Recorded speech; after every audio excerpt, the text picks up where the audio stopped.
In a world with more noise and distraction than ever, sometimes the best way to document your sparks of inspiration is through old-fashioned pen and paper.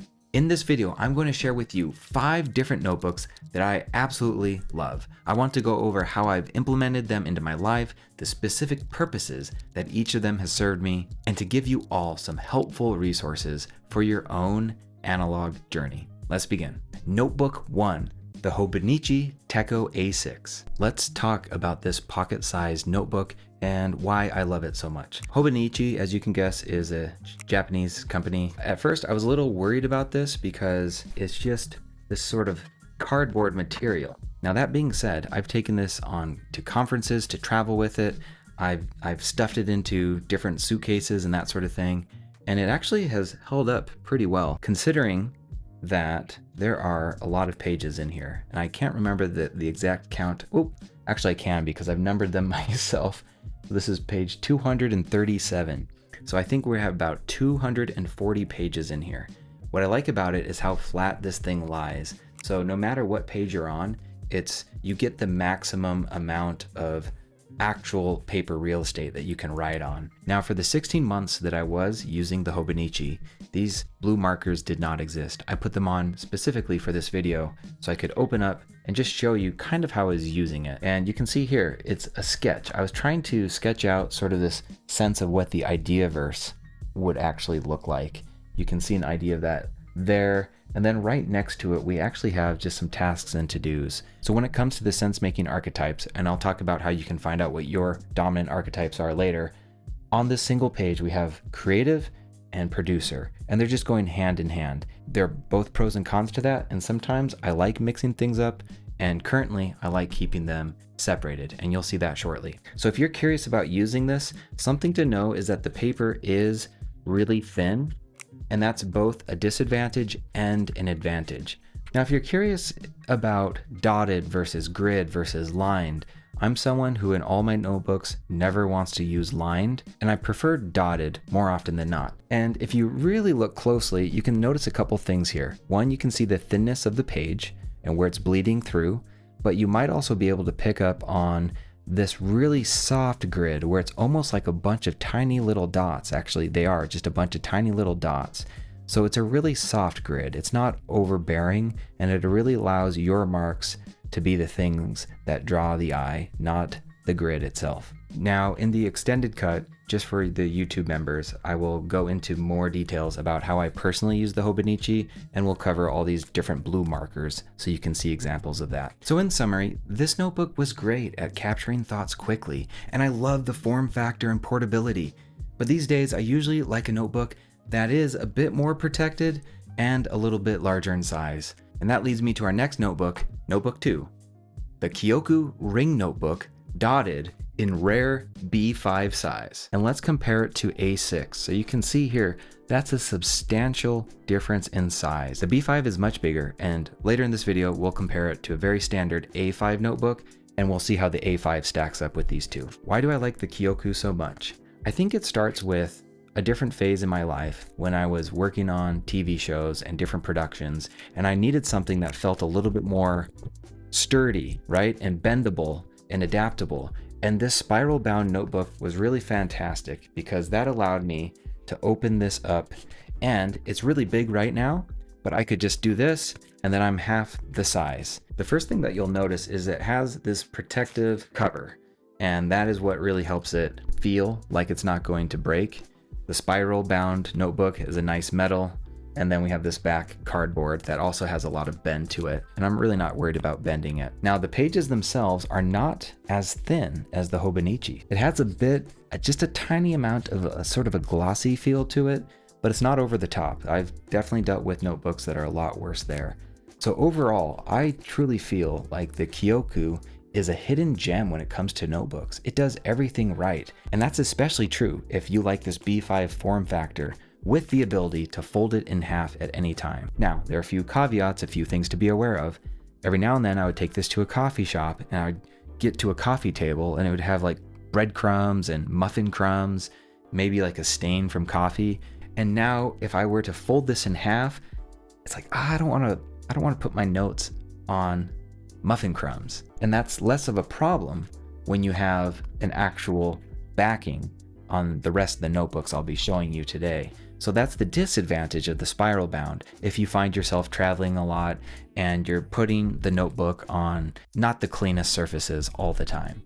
So I did run into that every now and then. It wasn't the biggest deal. And just like notebook 1, there are a bunch of blue markers that you can see here. I will cover those in the extended cut, and that's going to cover how I personally used the Kyoku notebook. So in summary, this notebook is great at learning, taking notes in meetings, sketching out ideas, and I love having this extra space to allow ideas some extra room to breathe while still feeling just portable enough, but maybe even more so. I love the spiral bound binding.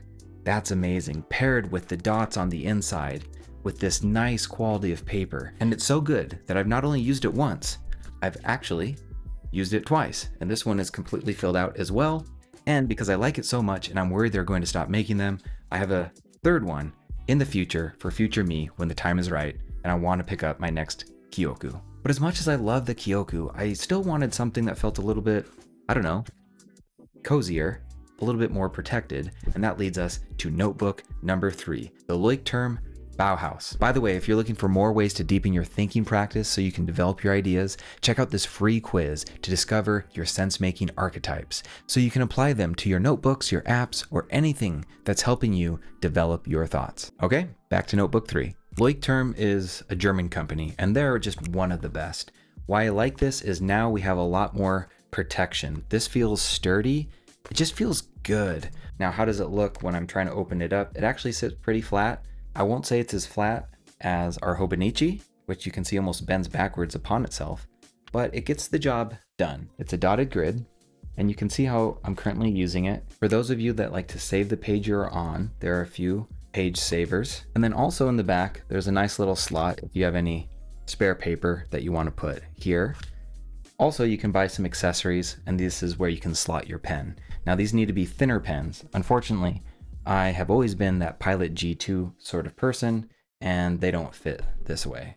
So I have to kind of get creative and use 2 and sort of tuck it in. So this is how I would use it. Another thing you'll notice with the Leuchtturm is that they'll typically come with this fastener, so it won't just open randomly on you. So how does the Leuchtturm A5 compare to what we saw previously? So now, in one image, you can see the differences between the A6 and the A5. Now let's compare that to the Kyoku, which is a B5. So we have B5, A5, A6. We can see 3 pretty distinct sizes. So all of these have been useful. I've loved all 3. Your mileage may vary. At different times in your life, you might prefer something smaller and portable. Other times, something that's still portable and a little bit more formidable. And then other times something that's bigger, still portable, with enough protection, but with a lot of space for ideation to happen. And then maybe B5 is the choice for you. So I think in summary, this notebook has been great at capturing, listing out, and keeping visible the tasks that I need to do. And I love the sturdiness, the reliability, and all the little details that make the Leuchtturm type of notebook just right. And I'm actively using it solely to capture tasks and to-dos using the amazing Writer Carol's bullet journal method. But as much as I love writing down my tasks and to-dos, I also want to write down and sketch out a lot of creative ideas. So I decided not to do that here, and instead that brings us to notebook 4, the Midori MD notebook A5 with grid paper. Midori is praised, known worldwide for the quality of their paper, and I have to say it is pretty special. It's a nice, thick paper, it's fun to write on, and unlike the Kyoku, there's less of a glossy finish to the Midori paper. And in fact, it even has a little bit sort of a cozy, calming, yellow, soft vibe to it, whereas the Kyoku is more of that bleach white look. So this paper is great and thick, but the Midori paper is the best because it doesn't have any sort of glossiness. It has the thickness that we really enjoy, I think, when we're thinking creatively and thoughtfully, and it just does everything right. So much so that I did not mind that this is actually kind of a strange grid. I'm not sure if you can see, but they're not complete squares. They kind of have a little gap between rows. It's hard to explain, but if you look, you might be able to see it here. It doesn't bother me. It doesn't bother me, and I think it's because the paper is really nice. The other elephant in the room when it comes to the Midori is that this is the first notebook that I've ever gotten to work with a leather bound cover. I couldn't find a leather cover that I ever liked, and I tried. I purchased multiple and they just never worked, especially for some of the notebooks you're looking at. I tried to put the Hobonichi in a leather cover and then suddenly it wouldn't lay flat. So you get the leather cover, but then it's all like this and it's kind of hard to have the pages open. It's like, what are we doing here? So I just went back to regular. But the Midori with this green leather cover, which is called like the Kiski, I'll have a link in the description below, but that has been a really fantastic combination. And this one in particular I like because it has an elastic fastener and then that can put everything in place. One other thing that you may have noticed about how I'm using this Midori is it's for my creative sense-making archetype. So this is where my ideas can go. My sketches can go here. And I love that ability to have my tasks and to-dos elsewhere in a different notebook and allow this to be the place where I'm doing what I consider some of my best thinking. And as far as portability, I do the same sort of trick where I use a Pilot G2 unfortunately, and I kind of use makeshift fasteners to get that into place. And then I'll put the fastener over the top. So the whole thing now becomes really nice. I don't worry about damaging this. This is really well protected. It's easy to travel with. And that is what I like so much about the Midori MD notebook. So now I'm a 2 notebook sort of guy, I guess. One for producer mode and then one for creative mode. And it's a pretty good form factor. You can see how that looks together. And then I can just take these wherever I need to go. But wait, there's a 5th notebook. This is the strangest, weirdest notebook that I've ever had. And this is the Lamali cotton notebook. This was the most fascinating notebook. I found this in a boutique notebook store called Top Drawer in Los Angeles. I mean, look at this thing. It is just really strange. The binding, I think only a few pages are bound in little tiny bindings, and then the whole thing is bound together. And along with it, I purchased, as you can see here, these highlighter gel pens. And that was a wonderful 1-2 punch because it allowed me, and I've never considered myself someone that can draw, but with using this indigo cotton notebook with the gel pens, suddenly everything I wrote looked really awesome. So this notebook is not one I use every day. It's only for special occasions, but it's great when I finally want to formalize the sketches that I would make in my other notebooks in a fun, creative, unique, and as you can see, colorful way. And I love how this just pulls out creativity from a person and it makes it a joy to draw things. So this is the most impractical, ridiculous notebook, the weirdest notebook that I have. But it makes me smile. It's pretty cool. If you'd like to explore even more analog solutions to living and thinking more intentionally, check out this video next on the unusual calendar system I use to see my entire year or even multiple years at a single glance.